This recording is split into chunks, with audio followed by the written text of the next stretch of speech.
Breaking news చూస్తున్నారు. గండికోటలో జరిగిన minor బాలిక హత్య కేసు పోలీసులకు పెద్ద సవాల్గా మారింది. అయితే ఇప్పటికే వారం రోజులు గడుస్తున్న ఆ అమ్మాయిని హత్య చేసింది ఎవరు అనే దానికి సంబంధించి కూడా ఇంకా ఎలాంటి సమాధానం రాలేదు. గండికోటలో అమ్మాయి మైనర్ బాలిక హత్య ఇంకా మిస్టరీగానే మిగిలింది. ఇప్పటికే వారం రోజులుగా మారింది. పోలీసులు రకరకాల ఎవిడెన్సెస్ సేకరిస్తూనే ఉన్నారు. టెక్నికల్ ఎవిడెన్స్ కావచ్చు, అదే రకంగా అక్కడ అదే విధంగా అక్కడికి వెళ్ళి ఏకంగా ఎన్నో గంటలు శ్రమించి పోలీసులు ఆ ప్రాంతాన్ని అంతా కూడా జల్లడ పట్టారు. కానీ ఇంతవరకు కూడా అన్ని ఎవిడెన్సెస్ దొరికినా కూడా ఎగ్జాక్ట్గా ఎవరు అమ్మాయిని చంపారో అని దానికి సంబంధించి ఇంకా ఎలాంటి సమాధానం అయితే పోలీసుల నుంచి రాలేదు. అయితే మొదట అమ్మాయి ప్రియుడు లోకేష్ పైన అనుమానం వచ్చింది. అయితే అమ్మాయిని హత్య చేసి అదేవిధంగా అత్యాచారం చేసి ఉంటారు అనే అనుమానం వచ్చింది. కానీ పోలీసుల ఇన్వెస్టిగేషన్లో లోకేష్కు ఆ హత్యకు ఎలాంటి సంబంధం లేదు, అదేవిధంగా అమ్మాయి పైన ఎలాంటి అత్యాచారం కూడా జరగలేదంటూ కూడా పోలీసులు చెప్పడం జరిగింది.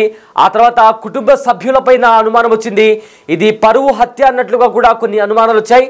ఇది నేపథ్యంలో అమ్మాయికి సంబంధించిన బంధువులను అన్నదమ్ములను కూడా పిలిపించి విచారించారు పోలీసులు. ప్రజెంట్ డేస్ అక్కడ బిగ్ స్క్రీన్ పైన ఆ అమ్మాయి బ్యాగ్ తగిలించుకొని ఏదైతే టెంపుల్ ఉందో ఆ టెంపుల్ నుంచి ఆ టెంపుల్ బ్యాక్ సైడ్ వెళ్తున్న దృశ్యాలు మనం చూస్తాం. అంటే చివరిసారిగా అమ్మాయి బ్యాగ్ తగిలించుకొని ఆ టెంపుల్ వైపు వెళ్తున్న ఫోటో ప్రజెంట్ మనము బిగ్ స్క్రీన్ పైన చూస్తాము. అలా కొద్దిసేపు ఆ అమ్మాయి ఆ బ్యాగ్ తగిలించుకొని ఆ టెంపుల్లో కాసేపు తిరిగింది. ఆ తర్వాత శవమై ఆ టెంపుల్ వెనుకల కనిపించింది ఆ అమ్మాయి. సో దీంతో ఒక్కసారిగా రెండు తెలుగు రాష్ట్రాల్లో కాస్త షాక్కు గురి చేసే అంశం ఇది. అయితే ఇప్పటికే ఆ అమ్మాయి తాలూకా బంధువులే అమ్మాయిని చంపేసి ఉంటారు అని కూడా చాలా పెద్ద మొత్తంలో చర్చ నడుస్తుంది. కానీ అమ్మాయి తల్లిదండ్రులు మాత్రం మాకు సంబంధం లేదు, మా బిడ్డను చంపుకోవాల్సినంత దౌర్భాగ్య స్థితిలో మేము లేము అంటూ కూడా తల్లిదండ్రులు చెప్తున్నారు. సో అయితే ఎవరు మరి ఒకవైపు ఏమో ప్రియుడికి హత్యతో ఎలాంటి సంబంధం లేదు అంటూ కూడా పోలీసులు చెప్తున్నారు. మరోవైపేమో తల్లిదండ్రులు మేము చంపలేదు అంటున్నారు. అయితే పోలీసులు వాళ్ళని పిలిపించి విచారిస్తున్నటువంటి పరిస్థితి కనిపిస్తోంది.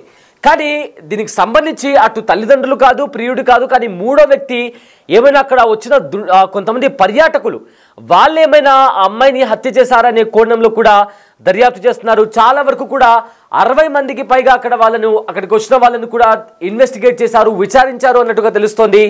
ఏకంగా అమ్మాయి అక్కడున్న టైంలో ఎవరెవరి సెల్ ఫోన్ టవర్కి సంబంధించిన సిగ్నల్ ఆ ఏరియాలో ఉంది అనే దానికి సంబంధించి కూడా ఇన్వెస్టిగేషన్ చేశారు.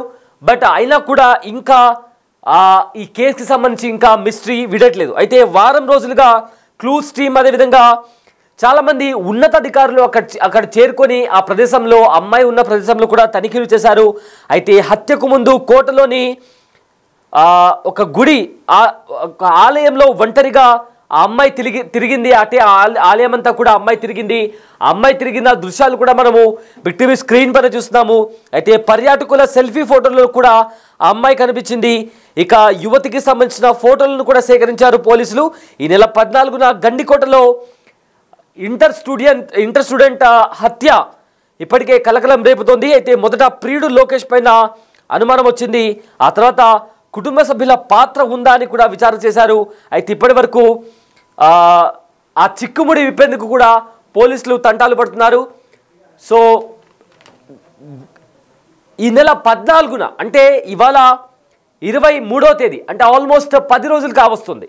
కానీ ఇప్పటి వరకు ఆ అమ్మాయిని ఎవరు చంపారు అని దానికి సంబంధించి కూడా చాలా మందిని అనుమానితులను అదేవిధంగా అమ్మాయి తాలూకా బంధువులను అన్న వాళ్ళను అదేవిధంగా వాళ్ళ తల్లిదండ్రులను సో వీళ్ళందరినీ కూడా విచారించారు. కానీ దానికి సంబంధించి కూడా ఇంకా ఎలాంటి సమాధానం పోలీసుల నుంచి రాలేదు. సో దీనికి సంబంధించి ఎవరు అమ్మాయిని చంపింటారు, అమ్మాయిని అంత దారుణంగా అది కూడా నగ్నంగా చేసి చంపేసి ముళ్ళ పొదల్లో పడేయాల్సినటువంటి పరిస్థితి, ఆ ముళ్ళ పొదల్లో పడేయాల్సినటువంటి అవసరం ఎవరికి ఉంది అనే దానికి సంబంధించి కూడా దర్యాప్తు ఇంకా కొనసాగుతూనే ఉంది. అయితే చాలామంది స్థానికంగా ఉండేవాళ్ళు మరికొంతమంది ఖచ్చితంగా అమ్మాయికి తెలిసిన వాళ్ళే, అమ్మాయి బంధువులే ఈ అమ్మాయిని చంపేసి ఉంటారు అనే దాంట్లో కూడా అనుమానం వ్యక్తపరుస్తున్నారు. అయితే మరీ ముఖ్యంగా పరువు హత్య అంటే వేరే కులం అబ్బాయిని ఇష్టపడింది అనే కారణంగానే చంపేసి ఉంటారు అనేది కూడా చాలామంది అనుమానిస్తున్నారు. కానీ తల్లిదండ్రులు వాళ్ళు మాట్లాడిన స్టేట్మెంట్ ప్రకారం వాళ్ళు ఏం చెప్తున్నారంటే మా కూతుర్ని చంపుకునే అంత దౌర్భాగ్య స్థితిలో మేము లేము అంటూ కూడా తల్లిదండ్రులు మాట్లాడుతున్నటువంటి పరిస్థితి కనిపిస్తుంది. సో ప్రజెంట్ పోలీసులు అక్కడ విచారణ చేస్తున్న టైంలో అక్కడ చూస్తున్నాము, వాళ్ళు క్లూస్ సేకరిస్తున్నారు. ఆ విజువల్స్ కూడా మనం చూస్తున్నాము. అదే రకంగా ఆ బాలిక ఒంటరిగా టెంపుల్ పరిసర ప్రాంతాల్లో తిరుగుతున్న దృశ్యాలు కూడా మనం చూస్తున్నాము. రైట్, ఇదే అంశానికి సంబంధించిన పూర్తి డీటెయిల్స్ మా ప్రతినిధి శివ అందిస్తారు. ఎస్ శివ, ఇప్పటికే ఏకంగా 10 రోజులు కావస్తుంది గండికోటలో అమ్మాయి దారుణమైన హత్యకు గురై ఇప్పటికే 10 రోజులు కావస్తుంది. కానీ అమ్మాయికి సంబంధించి ఇంతవరకు అమ్మాయిని ఎవరు హత్య చేశారు అనే దానికి సంబంధించి కూడా ఇంకా ఎలాంటి సమాచారం బయటికి రావట్లేదు. సో ప్రజెంట్ పోలీసులు ఏం చెప్తున్నారు అండ్ ప్రజెంట్ అక్కడ ఉన్న పరిస్థితి ఏంటి శివ? సయీద్ గండికోటలో మైనర్ బాలిక దారుణ హత్య గురై ఇప్పటికి కరెక్ట్ ఎగ్జాక్ట్లీ 10 రోజులు పూర్తింది. అయినప్పటికీ కూడా ఈ కేసుపై మాత్రం మిస్టరీ వేయడం లేదు. పోలీసులు విచారణ కొనసాగుతున్నప్పటికీ కూడా వీటిలో హంతకులు అనే అంశంపై చాలా సందేహంగా మిస్టరీగా మారింది. అయితే దీనికి సంబంధించి పోలీసులు ఒక్కో కోణంలో ఒక్కోసారి ఒక్కో విధంగా విచారిస్తున్నట్టు తెలుస్తోంది. దీనికి సంబంధించి దీంట్లో హత్యకు సంబంధించిన కోణాల్లో ప్రతి పాయింట్ క్షుణ్ణంగా పరిశీలిస్తున్నారు. వీటికి సంబంధించి ఎవరైతే లోకేష్ లేదని తేలిన తర్వాత మాత్రం అన్ని కోణాల్లో విచారణ చేపడుతున్నప్పటికీ కొంతవరకు కుటుంబ సభ్యులు తిరిగినప్పటికీ కూడా ఈ దశలో ఈ కోణంలో మాత్రం పోలీసులకు ఆధారాలు లభించాయా లేదనేది మాత్రం ఇప్పటివరకు తేలడం లేదు. అయితే కాల్ డేటా ఏదైతే ఉందో కుటుంబ సభ్యుల కాల్ డేటా, సో ఈ కాల్ డేటా అంతా ఇప్పటికీ పరిశీలించారు. ఇప్పటికి దాదాపు వరుసగా 4 రోజులుగా కుటుంబ సభ్యులందరినీ కూడా విచారించి పంపిస్తున్నారు. అయినప్పటికీ కూడా అసలు మిస్టరీ ఏంటనేది తేలడం లేదు. పోలీసులు వీటిపై ఎవరు ధృవీకరించడం లేదు. కొన్ని కుటుంబ సభ్యుల పాత్ర ఉంటే ఇప్పటికీ ప్రాథమిక ఆధారాలు ఉన్నాయని డీఐజీ స్వయంగా చెప్పారు. ఒకవేళ ప్రాథమిక ఆధారాలు ఉంటే వారిని ఎందుకు అదుపులో తీసుకోలేదు, వారిని ఎందుకు విచారించి మాత్రమే పంపిస్తున్నారు? అది కూడా కేవలం ఒక పోలీస్ శైలిలో కాకుండా దానికి భిన్నంగా విచారిస్తున్నట్టు కూడా తెలుస్తోంది. సో అంటే వాళ్ళ ప్రమేయం ఉందా లేదా? వీటితో పాటు ఎవరైతే కొండయ్య అన్న ఉన్నాడో ఆయన ప్రధానంగా గత 2-3 రోజులుగా సురేంద్ర నుంచి కొండ చుట్టూ తిరుగుతోంది. అంటే సురేంద్ర తర్వాత కొండయ్య, దీంట్లో కొండయ్య పాత్రపై కూడా తిరుగుతున్నప్పటికీ కూడా కొండయ్య పాత్రను ఎందుకు నిర్ధారించలేదు అనే సందేహాలు వ్యక్తం అవుతున్నాయి. అంటే వీరికి సంబంధించి ప్రమేయం లేదా, అంటే ప్రమేయం ఉన్న ఆధారాలు లేవా, ఎందుకు ఆధారాలు సేకరించలేదు? ఇప్పటి వరకు 10 రోజులు గడుస్తుంది. ఎందుకు ఈ టెక్నికల్ ఆధారాలు ఎందుకు లభించలేదు? మొబైల్ సిగ్నల్స్ అన్నారు, మొబైల్ సెల్ డంప్స్ సేకరించామన్నారు, ఇట్లా ఆధారాలు లభించలేదా? పోనీ ఫింగర్ ప్రింట్స్ ఘటన జరిగిన సమయంలో ఎలాంటి ఫింగర్ ప్రింట్స్ లభించలేదా? లేదా అక్కడ సంబంధించి స్థానికుల ప్రమేయంపై విచారణ చేపట్టారు. స్థానికులందరినీ కూడా గండికోట ప్రాంతానికి సంబంధించిన స్థానికులను విచారించారు. అక్కడ కొందరిపై అనుమానాలు వ్యక్తం చేశారు. సో ఆ కోణంలో కూడా ఇప్పటికీ పోలీసులు తెచ్చలేదు. అంటే ఎందుకు ఆధారాలు లేవా? హత్య జరిగిన తర్వాత ఆధారాలు లేవా? ఒకవేళ చేసిన వాళ్ళు ఎందుకు ఆధారాలు లేకుండా ఎలా తప్పించుకున్నారు? గండికోటలోకి రావడానికి మరోదైనా మార్గం ఉందా? ఎందుకంటే గండికోటలోకి వెళ్ళాలంటే ఒక ప్రధాన మార్గం ఉంది. అక్కడ దాదాపు 14 సీసీ కెమెరాలు ఉన్నాయి. అంటే సీసీ కెమెరాలు తప్పించుకొని వాళ్ళు వెళ్ళారా? అంటే వేరే మార్గం గుండా వెళ్ళారా? ఆ మార్గం ఏది? అక్కడికి చేరడానికి ఇంకో మార్గం ఉంది. ఎవరు వచ్చారు? సో సెల్ ఫోన్ సిగ్నల్స్ అక్కడ కేవలం లిమిటెడ్ గా ఉదయం 8 గంటల నుంచి మధ్యాహ్నం 2 గంటల వరకు కేవలం 60 మంది మాత్రమే వచ్చారు. ఆ రోజు మొత్తం కలిపితే ఒక 250 వాహనాలు వచ్చాయి. ఈ 250 వాహనాలకు సంబంధించి ఎవరైతే ఉదయం పూట వచ్చారో, అంటే ఉదయం నుంచి 8 నుంచి మధ్యాహ్నం 2 వరకు, సో ఈ వచ్చిన వాళ్ళు ఎవరు? వాళ్ళ కాల్ డేటా సిగ్నల్స్ అన్ని ఖచ్చితంగా అక్కడ లభిస్తాయి. కానీ ఈ సిగ్నల్స్ తెలలేదా? ఒకవేళ మొబైల్ సిగ్నల్స్ టెక్నికల్ ఆధారం దొరకకుండా ఎవరైనా హత్య చేసి వెళ్ళారా అనే అంశంపై మాత్రం ఇప్పటికీ చాలా సందేహాలు మిగులుతూనే ఉన్నాయి. వాటిపై మాత్రం ప్రశ్నలు మొదలవుతూనే ఉన్నాయి. అయినప్పటికీ కూడా పోలీసులు ఈ అంశంపై ఇటు విచారణ ఎప్పటికీ తెరలేదు. విచారణ కొనసాగుతున్నప్పటికీ కూడా వీటిని ధృవీకరించలేదు, వీటిని కొట్టిపారేయలేదు, అలాగని కొట్టిపారేయలేదు, ధృవీకరించలేదు.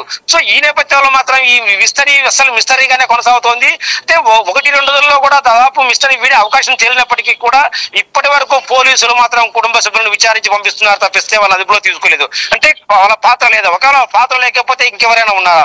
వారిని ఎందుకు పోలీసులు ఛేదించలేకపోతున్నారు? లేదా ఇంకెవరైనా అనుమానితులను అదుపులో తీసుకొని విచారిస్తున్నారా? ఈ కోణంలో జరుగుతున్నప్పటికీ కూడా చాలా సందేహాలు వ్యక్తం అవుతున్నాయి. కాబట్టి ఈ 1-2 రోజుల్లో పోలీసులు ఒకవేళ స్వయంగా చెప్తే తప్ప వీటికి తెరదించే అవకాశం లేదు. Syed. Yes sir, thanks Shiva, thanks for the update.